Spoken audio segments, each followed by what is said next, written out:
A man born into unimaginable wealth chose to give it all away.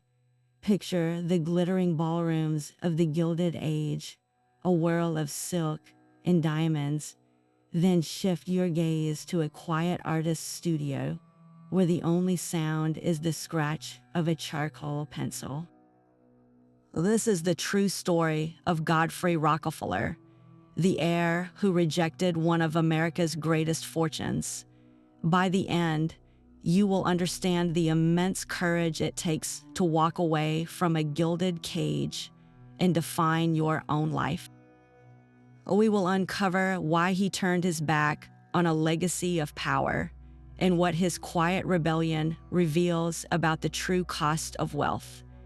In a world that constantly tells us to want more, what would you be willing to leave behind to find yourself? The late 19th century in America was a world forged in steel and gold. It was an era of staggering contrasts, where opulent mansions lined Fifth Avenue, while tenements overflowed just blocks away.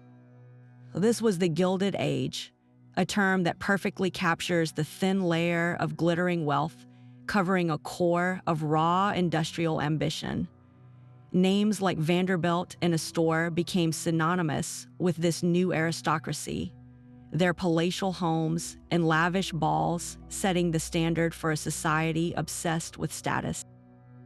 But no family embodied the sheer, unprecedented power of this new money more than the Rockefellers. At the head of it all stood John D. Rockefeller Sr., a man of profound contradictions. He was a devout Baptist who taught Sunday school, yet in business, he was utterly ruthless. His creation, the Standard Oil Trust, was a marvel of efficiency and a monster of monopoly, systematically crushing competitors to control nearly all of American oil. From this industrial dominance flowed a river of wealth so vast it was almost incomprehensible. This fortune, however, was never just money.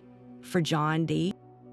Rockefeller, it was a divine instrument, a testament to his own virtue and hard work. For his children and grandchildren, it became something else entirely. It was a preordained destiny, an immense weight of expectation. You were not merely born a Rockefeller. You were born into a role, a life script written in ledgers and moral codes. The family compound at Pocantico Hills was not just a home. It was a beautifully appointed fortress, a gilded cage where every privilege came with a set of invisible bars. The children received a strict allowance and were taught to account for every penny in little ledgers, a practice meant to instill discipline, but which also reinforced that the money was never truly theirs to control. It was a system designed to perpetuate itself, generation after generation, creating heirs who would manage the fortune but never truly be free of it. So what happens when a soul is born into this world of immense pressure? A soul that dreams not of balance sheets, but of beauty and quiet creation. Into this world of immense pressure stepped a solitary figure, John D. Rockefeller Jr. He was the only son of the oil titan, the sole heir to an empire that demanded a steward, not just a beneficiary. While his father was a force of nature, Jr. was a man forged in that fire, shaped by its heat into something entirely different. His personality was not one of conquest, but of duty.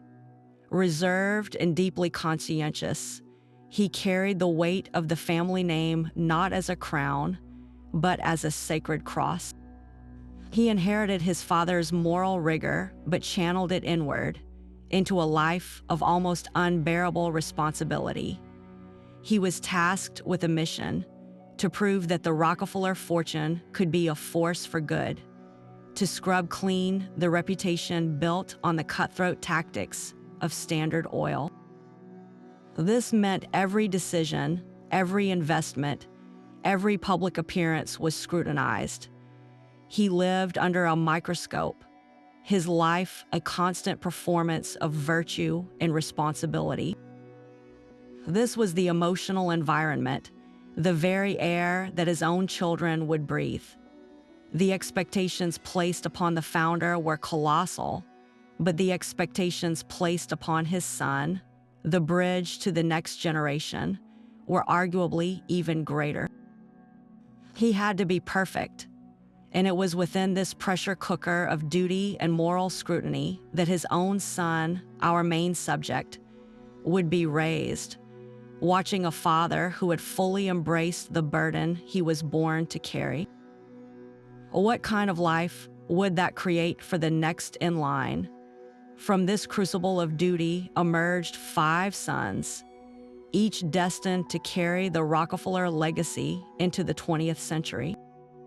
John D. III, the eldest, became a quiet philanthropist, steering the family's charitable endeavors with a sober sense of purpose.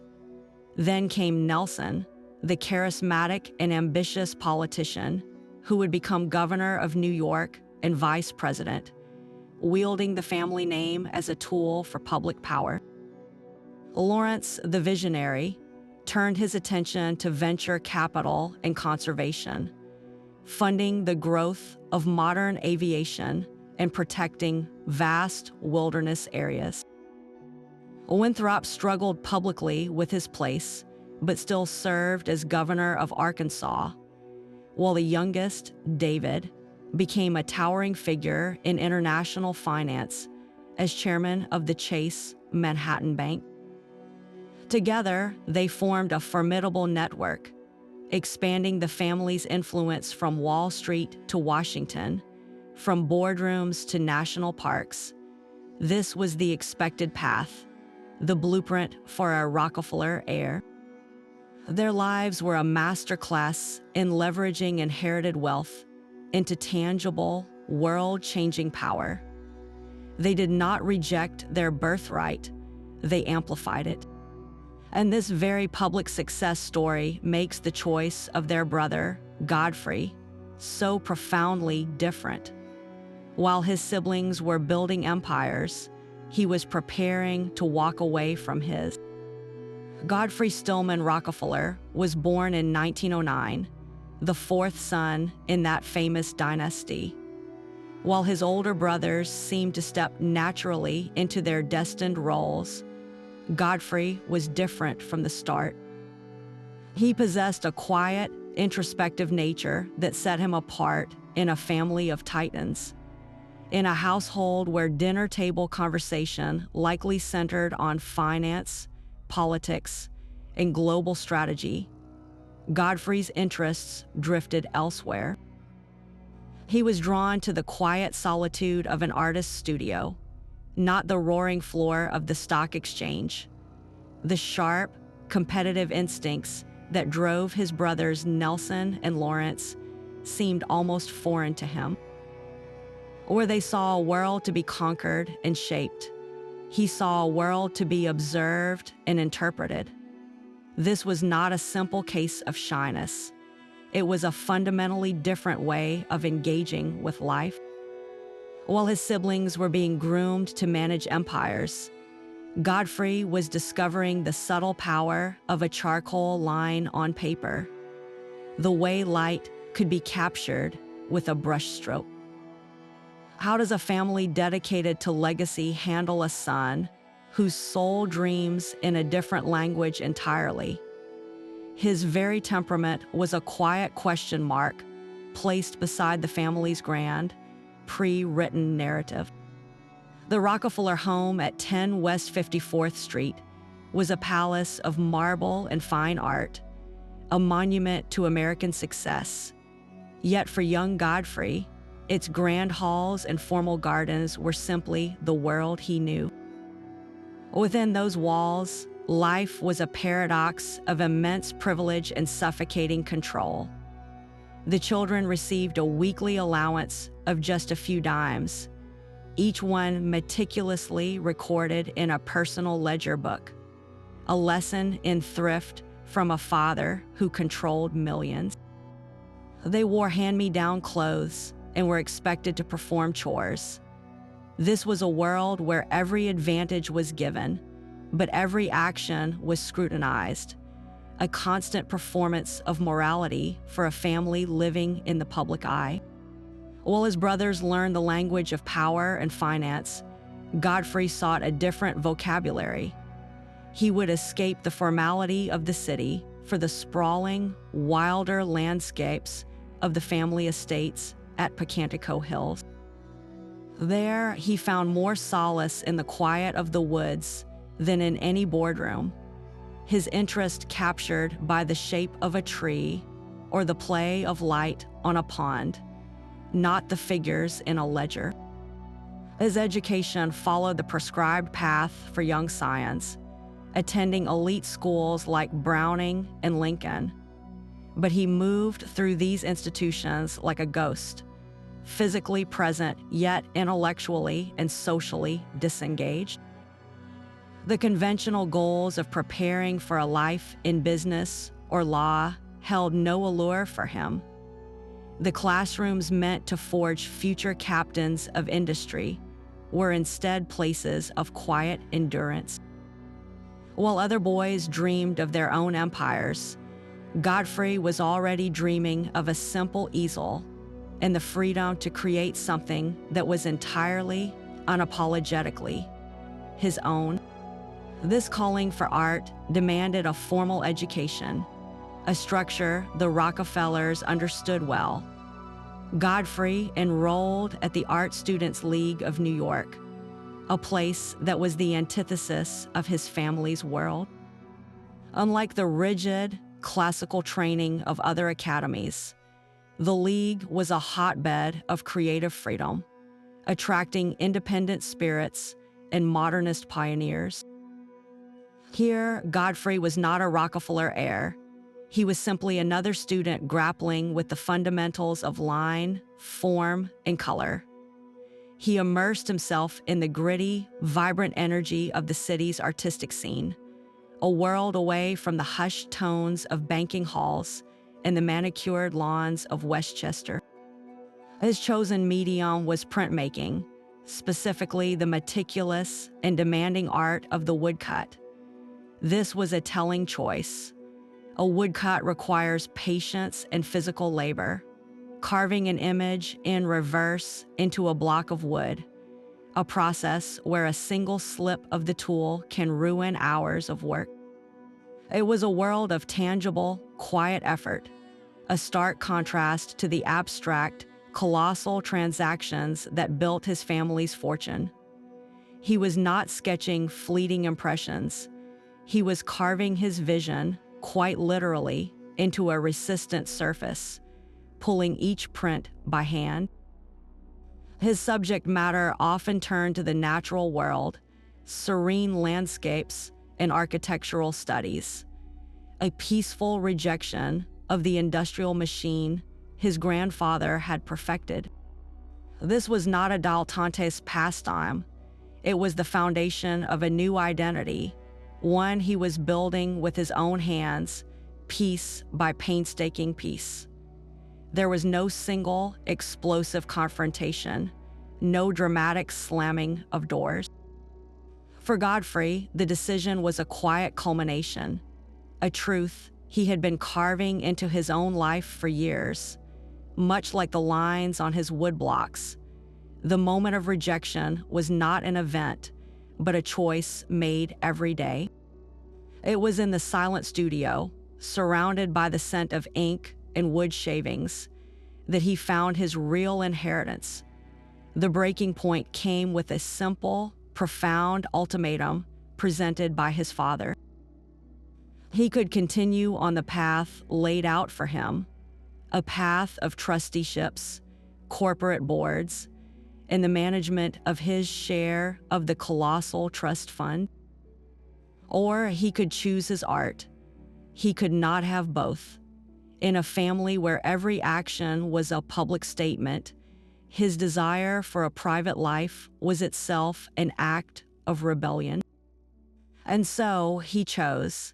He actively, consciously turned his back on the fortune. He walked away from the seat on countless boards, from the expectation that he would be a steward of the Rockefeller name, from the life of a public figure that was his birthright.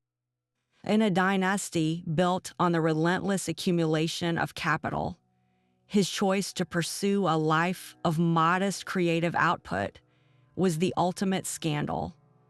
It was a rejection of the very premise that had built their world. While his brothers were amassing power and influence, Godfrey was divesting himself of it, piece by piece. He was not failing to live up to the family name. He was defining a new one entirely on his own terms. To understand the gravity of his choice, you need to comprehend the fortress he was leaving. The Rockefeller fortune was not a simple bank account to be accessed at will. It was locked down in a series of intricate, ironclad trust funds, designed by John D. Rockefeller Sr. himself to span multiple generations. These were not mere nest eggs. They were entire financial ecosystems, generating immense, perpetual wealth. A beneficiary did not own the capital. They received a generous income from it, a river of money that flowed for life. This system was engineered for control, ensuring that no single heir could squander the legacy and that the family's influence would endure for a century. To walk away from this was to walk away from a guaranteed life of utter financial security, a reality so cushioned it was almost unimaginable to anyone outside it. Godfrey's decision, therefore, was not a simple matter of changing careers. It was a legal and financial earthquake. The process of disentanglement was complex and stark. He had to formally renounce his share, a move that sent shockwaves through the family office. The army of lawyers and accountants who managed the dynasty's affairs. For the men in that office, whose entire purpose was to preserve and grow the fortune, his choice was an absolute heresy. It was a rejection of their life's work. The practical reality that followed was one his brothers would never have to consider. Gone was the automatic income, the effortless cushion against any hardship. His financial safety net vanished overnight. He was now an artist, solely dependent on the sale of his woodcuts and paintings. His life shifted from one of guaranteed abundance to one of conscious modesty, where every expense, from a new tube of paint to the monthly rent on his studio, was a calculation he had to make on his own. He traded the weight of the trust fund for the weight of self-reliance, a burden he found infinitely lighter and far more his own. The name itself became his declaration of independence. He began signing his work and living his life not simply as Godfrey Rockefeller, but as Godfrey Stillman Rockefeller. This was no minor detail. It was a profound and deliberate act of self-definition. That middle name, Stillman, connected him directly to his mother, Abby Aldrich Rockefeller, a formidable patron of the arts in her own right and a woman whose own tastes often ran more modern and independent than her husband's strict sensibilities. By choosing to publicly embrace the Stillman name, he was aligning himself with a different lineage, one of creativity and cultural appreciation. It was a quiet but powerful signal that he was not merely the grandson of an oil baron. He was the son of an art lover. More importantly, it was a step away from the overwhelming shadow of the John D. legacy, a name that carried the weight of an entire industrial era. He was carving out his own space within the very name he was given, asserting that he was more than just another branch on the Rockefeller family tree. He was an individual, an artist, Godfrey Stillman Rockefeller, and he would be known on his own terms. In a family where identity was so deeply tied to a monolithic surname, this subtle shift was a revolutionary act. It was the final, formal piece of his transformation, the public branding of a private choice. His new life was one of deliberate simplicity, a stark contrast to the gilded corridors of his youth. He rented a modest studio in Manhattan, a space filled not with priceless antiques, but with the raw materials of his craft. The air smelled of turpentine and linseed oil, of wood dust and ink. Here, his daily routine was not dictated by board meetings or social obligations, but by the discipline of his own hands. Mornings were for carving, the slow, patient work of shaping a woodblock. Afternoons might be for printing, the careful application of ink and the satisfying pull of the press to reveal the image he had created. This was a life of tangible results, where effort translated directly into a physical object he could hold. The financial reality, however, was a constant presence. Without the trust fund, every sale mattered. A single woodcut might sell for $50, a painting for a few hundred. He had to budget for canvas, for tools, for the very roof over his studio. This was a struggle his brothers would never comprehend, a world where artistic merit was weighed against the cost of groceries. Yet in this struggle, he found a profound sense of ownership. Every dollar he earned was a direct result of his own skill and vision, a validation that existed entirely outside the Rockefeller name. He exhibited his work at reputable galleries and institutions like the Waite Gallery and the Brooklyn Museum. While he never achieved the explosive fame of a Picasso, he earned the respect of his peers and critics. His work was described as thoughtful and refined, praised for its technical skill and its quiet, contemplative beauty. He found a small but dedicated audience who appreciated his serene landscapes and architectural studies. The artistic fulfillment he sought was not in headlines or astronomical sales, but in the quiet satisfaction of a finished print, in the knowledge that he had built a body of work that was authentically his. He traded the boundless wealth of his inheritance for the boundless freedom of his own creative spirit. Was the trade worth it? For a man who valued authenticity above all, the answer was etched into every line he carved. The quiet act of renunciation sent tremors through the very foundations of the Rockefeller clan. For John D. Rockefeller Jr., a man whose entire existence was a monument to duty, his son's choice was an unfathomable breach of contract. How could a son, raised with every advantage and moral imperative, simply cast aside a legacy that men like his own father had sacrificed so much to build? The disappointment was likely profound, a deep, private hurt born of confusion. In his worldview, privilege was not a cage to escape, but a sacred platform from which to do good in the world. Godfrey's retreat into a solitary studio must have felt less like a calling and more like a dereliction of a divine responsibility. The family's tightly controlled public facade would have shown nothing, but internally, the judgment was surely severe. His brothers, each carving their own empires, viewed their wayward sibling with a mixture of bewilderment and perhaps a touch of pity. To Nelson, the consummate politician whose life was a public performance of power, Godfrey's anonymity would have seemed like a form of vanishing. How could one refuse a spotlight that others spent a lifetime trying to earn?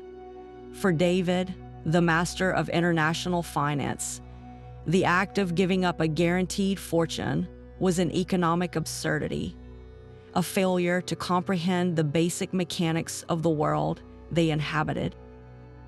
They lived in a universe of leverage and influence, while Godfrey was content with the leverage of a wood-cutting tool. There is little evidence of overt conflict, but the distance between their lives speaks volumes. The family gatherings at Picantico Hills must have been exercises in polite dissonance, with conversations about global politics and billion-dollar deals happening just a few feet away from a man whose primary concern was the quality of light in his latest landscape. Yet, beneath the surface of this disapproval, could there have been a flicker of something else, a secret admiration? To choose a path of such radical authenticity required a courage that none of them had ever been forced to summon. They were brave in their own ways, navigating the worlds of politics and high finance, but their bravery operated within the safe confines of their inheritance.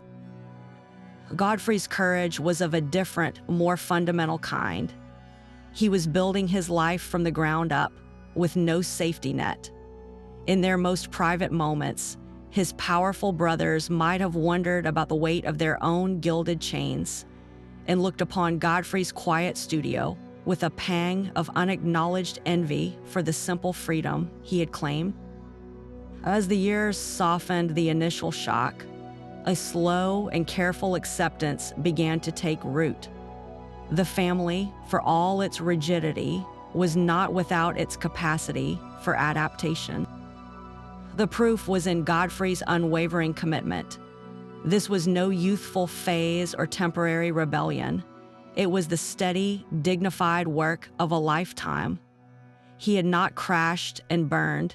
He had built a small, sustainable world for himself, earning his keep through the quiet merit of his art. The relationship likely evolved into one of respectful distance.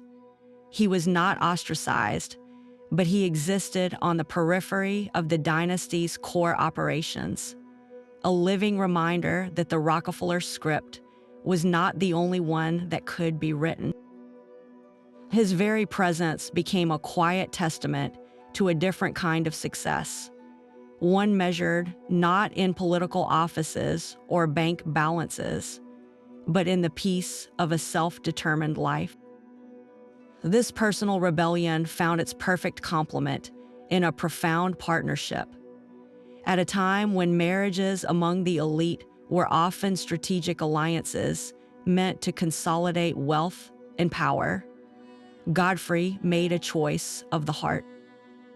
He married Elizabeth Goodspeed, a woman everyone called Bobsy. She was not a debutante from a prominent East Coast dynasty, nor was her family name listed among the industrial titans. Bobsy was an intellectual, a woman of sharp mind and independent spirit, who shared Godfrey's deep passion for the arts. Their union was not a merger of fortunes, but a meeting of minds and souls. In choosing Bobsy, Godfrey was making a final, definitive statement about the world he wanted to inhabit. It was a world built on shared values, on quiet conversations about form and composition, on a mutual appreciation for a life lived authentically, away from the glare of high society. She was not just a wife. She was a fellow traveler on the path he had chosen, a constant affirmation that his rejection of the gilded cage was not an act of isolation, but an embrace of a different, more meaningful kind of connection. While his brothers navigated the complex social politics of their class, Godfrey and Bobsy built a life centered on their shared creative pursuits. Their home became a sanctuary, a space filled with art and ideas, a world defined not by its net worth, but by the richness of its spirit. In this partnership, Godfrey found the ultimate validation for his choice, proving that the greatest fortunes are not always the ones you are born into, but the ones you build for yourself, piece by piece, with someone who sees the real you. That famous name followed him like a shadow, even into the quiet of his studio. For Godfrey, Rockefeller was both a burden and an unexpected tool. He could never truly escape its gravitational pull, so he learned to navigate its complexities with a quiet, strategic grace. On one hand, the name opened doors that might have remained closed to a struggling artist named Smith or Jones. Gallerists and curators would have taken his calls, granting him exhibitions and opportunities that others had to fight for with raw talent alone. There is no doubt that his lineage provided an initial platform, a foot in the door of the elite art world. Yet that very advantage came with a heavy price, a cloud of skepticism that hung over his every achievement. Critics and peers would look at his serene woodcuts and wonder, is this genuine talent, or is it just a rich man's hobby? Is his success earned, or is it simply bought? Every positive review, every sold piece, had to be privately weighed against that nagging doubt. He was perpetually caught in a paradox, striving to prove the authenticity of his work in a world that constantly questioned his motives simply because of the family he was born into. How do you prove you are a real artist when everyone assumes you are just playing at one? His entire career became a long, quiet campaign to answer that very question. He did not leverage his name for fame or fortune, but used the access it provided to simply do the work. He let the art itself, the careful lines of his carvings and the subtle tones of his prints, become his real argument. The name got him in the room, but the work on the walls was what had to speak for him. In this delicate dance, Godfrey Stillman Rockefeller mastered a difficult truth. He could not erase the name, but he could, through a lifetime of disciplined, modest effort, earn a reputation that stood apart from it. He transformed the surname from a symbol of inherited power into a personal signature of hard-won craft. His brothers built monuments in granite and steel, but Godfrey's philanthropy was carved from something more personal. While Nelson was orchestrating the construction of Rockefeller Center, and John III was directing the vast, global machinery of the Rockefeller Foundation, Godfrey was contributing in a currency his brothers could not write on a check: his time and his talent. His giving was not measured in millions, but in the quiet hours spent mentoring a younger artist, or in the donation of an original woodcut to a local museum's fundraising auction. He understood that his most valuable asset was not the fortune he had renounced, but the skill he had spent a lifetime cultivating. This was philanthropy stripped of bureaucracy, a direct transfer of passion from one creative soul to another. He and his wife Bobsy became deeply involved with smaller, more intimate arts organizations, the kind often overlooked by the major philanthropic engines his family operated. They supported community art centers and small galleries, places where their presence and personal involvement could make a tangible difference. This was a hands-on philosophy, a belief that giving back meant showing up, not just signing off. For Godfrey, supporting the arts was not an abstract duty. It was an extension of his own life's work. He was investing in the ecosystem that had nurtured him, ensuring that other independent spirits had a place to create, free from the pressures of commercial success. His legacy of giving, though far quieter than his brothers, was no less profound, built on the belief that the true power of wealth lies not in its amount, but in the personal commitment behind it. The roar of a political rally for Nelson Rockefeller was a universe away from the quiet scratch of Godfrey's drawing pencil. While Nelson commanded crowds from the podium, his voice amplified for thousands, Godfrey's most important conversations were held in the silent dialogue between his hands and a block of wood. Their lives became a study in opposing definitions of success. Nelson's world was one of grand gestures and public spectacle, of brokering political deals in the marbled halls of Albany, and later serving as vice president in the white-hot glare of Washington. His homes were stages for power, hosting lavish parties where the guest list was a who's who of global influence. Every handshake was a transaction, every smile a calculated part of the performance required to maintain the family's prominence on the world stage. Godfrey, by contrast, measured his days in different increments. His stage was a small studio, his audience often just himself and his wife, Bobsy.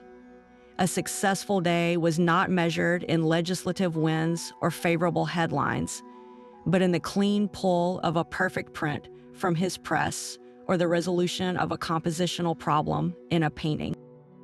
Where Nelson's life was a sprawling, complex novel written for public consumption, Godfrey's was a quiet, deeply personal haiku. This stark divergence was not a simple difference in career choice. It was a living demonstration of the two paths available to a Rockefeller heir. You could embrace the name as a tool for public power, as Nelson did, amplifying its reach into every corner of society. Or you could do what Godfrey did, treating the name not as a tool, but as a weight to be set down so you could finally stand on your own. His quiet life was the most radical statement he could make.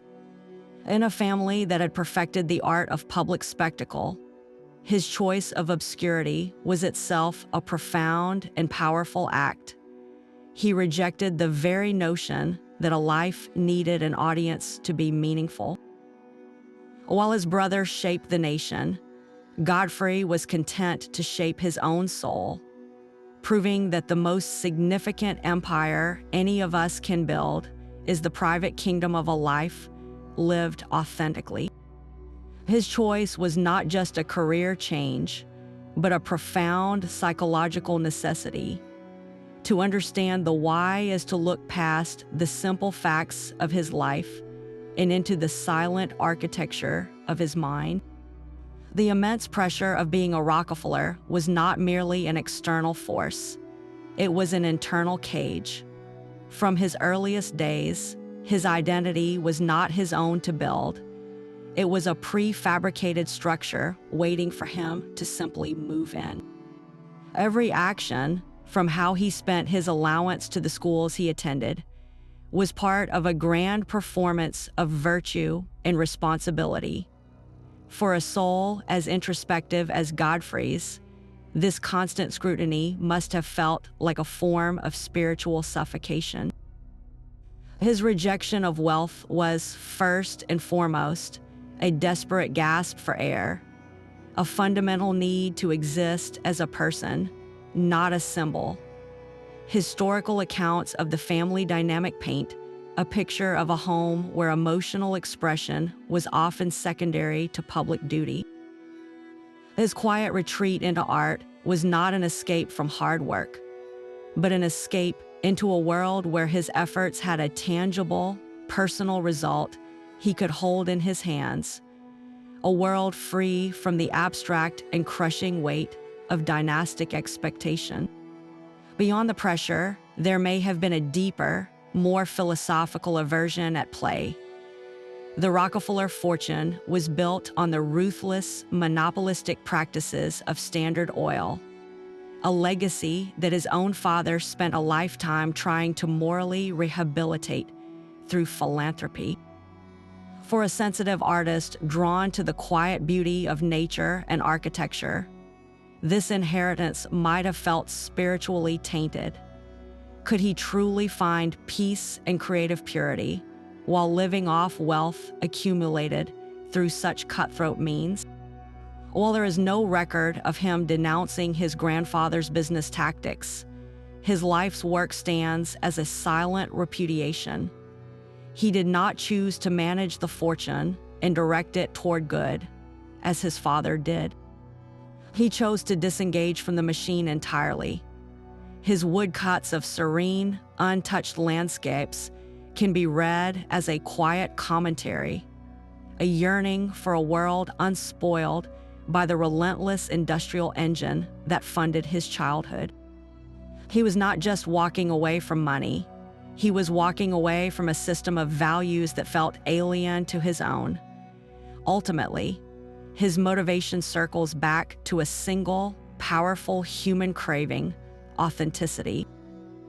The Gilded Age society he was born into was a world of performative luxury, where grand mansions and lavish balls were designed to project an image of stability and old-world grace, often masking the raw, new money that paid for it all. It was a life of roles and scripts. Godfrey's entire journey was a search for something real and unmediated. The modest studio, the physical labor of carving wood, the financial uncertainty, these were not hardships to be endured, but badges of honor to be worn. They were proof that his life was his own. In a world that told him his value was tied to a name and a bank account, he made the radical decision to find his value in the work of his own hands. He traded the glittering, heavy mask of Rockefeller for the lighter, more honest face of Godfrey Stillman Rockefeller, artist. His rebellion was a quiet one, but its message echoes loudly. What is the true cost of a life lived in someone else's story? The public could not make sense of Godfrey Rockefeller. In an era that worshipped self-made millionaires and the relentless pursuit of prosperity, his choice was a cultural paradox, a story that seemed to run backward. To the press and the gossip columns of high society, he became the Rockefeller who vanished. He was not a staple on the society pages, not a face in the crowd at the most important charity galas. His absence was more newsworthy than his presence. Some dismissed him as the failed Rockefeller, a man who lacked the ambition or the fortitude to handle the immense destiny he was handed. They saw his quiet life as a form of weakness, a retreat from the battlefield of business and influence where his brothers were celebrated generals. How could a man given the keys to the kingdom simply walk away from the throne? This narrative of failure was seductive to a public that measured worth in visible, tangible success. Yet, there was another, more romantic interpretation. To others, he was a noble rebel, a modern-day Thoreau, who had willingly left the gilded drawing rooms for a life of purposeful simplicity. He was whispered about in artistic circles with a kind of awe. He had the one thing every artist claimed to want: absolute freedom from commercial pressure, because he had sacrificed a fortune to get it. This duality made him a figure of enduring fascination. He was both a cautionary tale and an aspirational legend, a man who challenged the very premise of the American dream by suggesting that having everything might actually mean having nothing of your own. His life posed a silent, uncomfortable question to a society obsessed with accumulation. What do you lose in the relentless pursuit of more? his quiet rebellion did not end with him. It echoed through the lives of his own children. Godfrey and Bobsy raised their two daughters in a world deliberately distanced from the epicenter of Rockefeller power.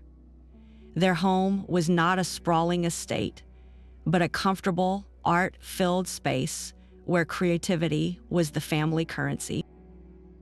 The immense pressure to perform a public role, the very heir Godfrey had found so suffocating, was replaced with an atmosphere of intellectual and artistic encouragement. His daughters, Mary and Abigail, grew up without the burden of a pre-written script. They never received the famous Rockefeller allowance, nor were they required to keep the little ledger books that had tracked every penny of their father's childhood. Their inheritance was not financial, but philosophical, a legacy of independence and the courage to follow one's own curiosities. The result was a profound shift in their relationship to the famous name. For them, Rockefeller was not a mantle of destiny to be worn, but a distant fact of ancestry, a piece of family history rather than a definition of their future. They were free to explore who they were, unconstrained by the colossal expectations that had shaped their father's youth. This freedom allowed them to craft lives of purpose that reflected their own unique interests, not the demands of a dynasty. The long-term consequence of Godfrey's choice was a new branch on the family tree, one defined by authenticity rather than obligation. His daughters did not need to rebel because their father had already won their freedom for them. They grew up in the world he had built, a world where your value was measured by your character and your passions, not by your bank balance or your last name. Their lives became the ultimate validation of his difficult decision, proving that the greatest wealth he could pass on was not a trust fund, but the liberty to find your own path. While the Gilded Age tabloids feasted on stories of runaway heiresses and illicit affairs, Godfrey's quiet departure created a scandal of a completely different order. His was not a transgression against morality, but against expectation. In a society that had perfected the art of performance, his choice of an authentic, simple life was the most shocking act of all. Consider the celebrated heiresses of his era, women like Consuelo Vanderbilt, who were famously pushed into marriages with European aristocrats for a title and social standing. Their scandals were public and dramatic, played out in the courtroom and the newspapers. But in many ways, their rebellion was still operating within the system, trading one form of gilded status for another. Godfrey's scandal was far more radical. He did not trade his name for a title. He simply set the name down and walked away from the entire marketplace of social climbing. His was a quiet, profound refusal to perform. In an age where your worth was publicly displayed in the cut of your gown and the grandeur of your ballroom, he declared that his worth was a private matter, to be found in the quiet of a studio and the quality of a line he drew. This was not just a personal choice. It was a philosophical challenge to the very foundations of his world. What does it mean to be successful when you reject the society that defines success for you? His life became a quiet, persistent question mark placed beside the gilded narrative of his age, a scandal not of what he did, but of what he refused to do. Godfrey's quiet exile stands in stark relief against the more theatrical rebellions of his era. Consider the headline drama of Consuelo Vanderbilt, a young woman whose mother famously forced her into a miserable marriage with the Duke of Marlborough, a transaction of American wealth for a British title. Her rebellion was public and explosive, culminating in a high-profile divorce that scandalized 2 continents. Or look to Alva Belmont, who after her own divorce from a Vanderbilt transformed herself into a fiery suffragette, using her fortune to fund the fight for women's votes with spectacular rallies and confrontational tactics. These women fought their battles on the front pages, using society's own rules of spectacle and influence as their weapons. Their defiance was a form of engagement, a loud and public rejection of the roles they were forced to play. Godfrey's path was fundamentally different. He did not seek to reform the gilded cage from within or to trade one form of prominence for another. His was not a public battle, but a private secession. While Vanderbilt and Belmont fought for a better seat at the table, Godfrey simply stood up and walked away from the banquet entirely. His rebellion was an internal exile, a quiet, sustained act of disappearance that rejected the very stage upon which these other dramas were performed. In an age of flamboyant defiance, his choice was the most radical of all because it asked for no audience and demanded no applause. The lines he carved into wood spoke a language his family never taught him. Godfrey Rockefeller's art was a world of quiet order and serene landscapes, a visual sanctuary far removed from the industrial roar of his heritage. He gravitated toward the demanding craft of the woodcut, a medium requiring immense patience and physical control. Each piece began with a block of wood, its surface meticulously carved away in reverse. A single slip of the tool could mean hours of work lost, a tangible consequence that stood in stark contrast to the abstract, risk-managed world of high finance. His favored subjects were peaceful and timeless architectural studies of old New England churches and tranquil scenes of the Maine coastline. In these prints, you find no smokestacks, no bustling crowds, no symbols of the relentless progress his grandfather embodied. Instead, there is a profound stillness. A print titled Coastal Village is a perfect window into his soul. It depicts a cluster of simple houses nestled against a calm sea, their lines clean and deliberate. The sky is uncluttered, the water smooth. There is no drama, only a deep, abiding sense of peace.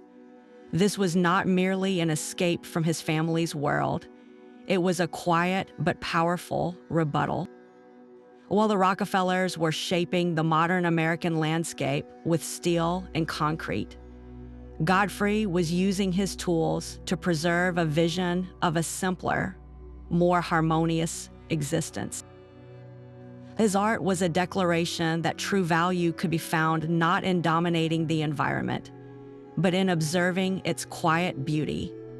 The meticulous control he exerted over his wood blocks was the one form of power he willingly embraced, a mastery over his own small, perfectly ordered universe.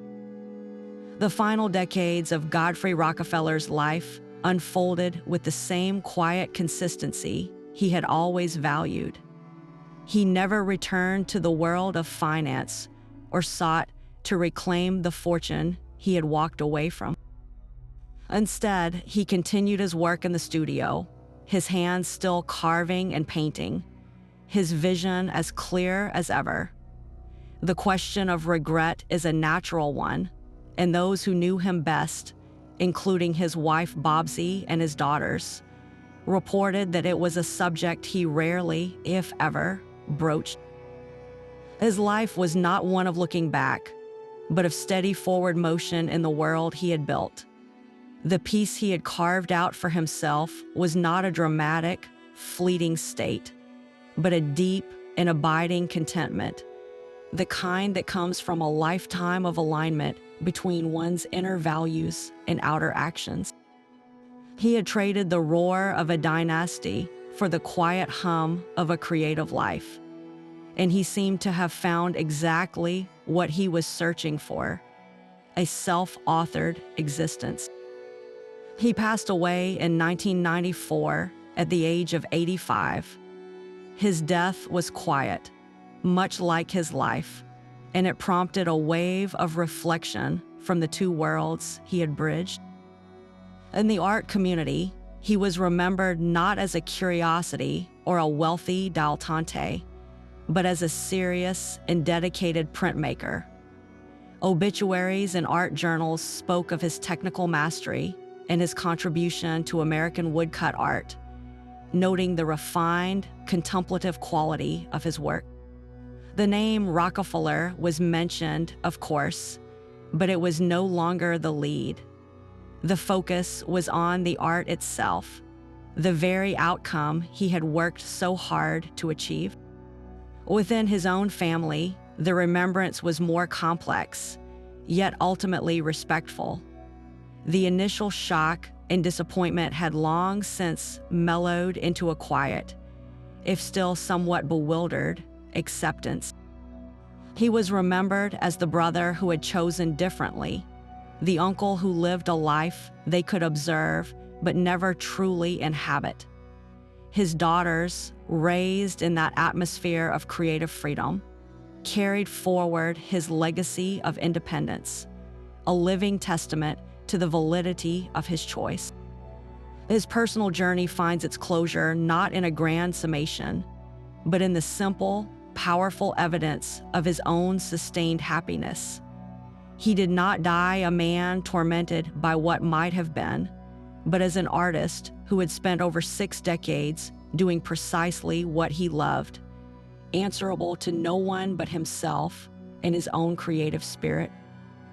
In the end, Godfrey Stillman Rockefeller's story is not a tragedy of loss, but a quiet triumph of finding.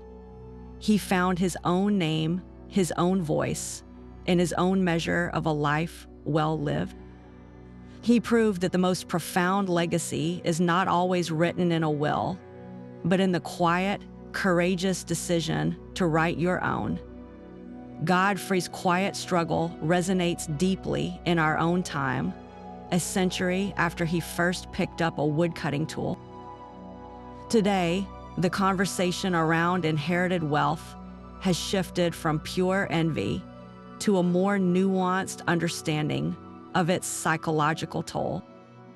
We now have terms for the burden he carried, like the trauma of the trust fund baby, a phrase that captures the unique pressure of growing up with limitless resources but conditional love, where your personal worth is perpetually tied to a financial legacy you did not build.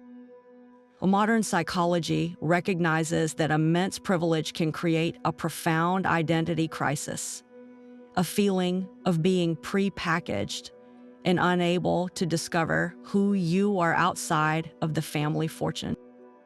Godfrey did not have that language, but he lived its truth. He was navigating this emotional landscape long before it had a name, his quiet studio a precursor to the therapy offices where heirs today grapple with the same suffocating expectations. His life foreshadowed a modern trend of wealthy individuals, from tech science to finance heirs, publicly questioning the emptiness of pure accumulation and seeking meaning beyond their bank accounts. They launch philanthropic ventures, pursue artistic careers, or retreat from public life, all in a search for the authentic self that Godfrey carved out for himself decades ago. His story transforms from a historical curiosity into a timeless parable. The price of fortune, he shows us, is not just the glare of the public eye, but the silent erosion of your own inner voice. His pursuit of self was not a rejection of hard work, but the ultimate embrace of it, a commitment to the difficult labor of building a soul from the ground up. In an age of influencer culture and performative success, his quiet resolve asks us a piercing question. What are the gilded cages in our own lives, and what would we risk to walk out of them? Godfrey Rockefeller's life traced an arc few could have predicted. From the pinnacle of inherited wealth to the modest satisfaction of a sunlit studio, his journey was not one of failure, but of redefinition, a quiet, decades-long project to build an identity separate from the fortune he was born into. He exchanged a life of guaranteed comfort and immense influence for the uncertain rewards of an artist's path, a trade that required a profound and deeply personal courage. His story challenges the very definition of a successful life, asking us to consider whether true fulfillment comes from embracing the destiny handed to you or from having the strength to write your own. So we are left with the echo of his quiet rebellion. In a world that so often measures a person by their net worth and social standing, what would you be willing to give up to find your true self? What inheritance, what expectation, what gilded cage would you have the courage to walk away from? Let us know what you think of this fascinating figure and his extraordinary choice in the comments below.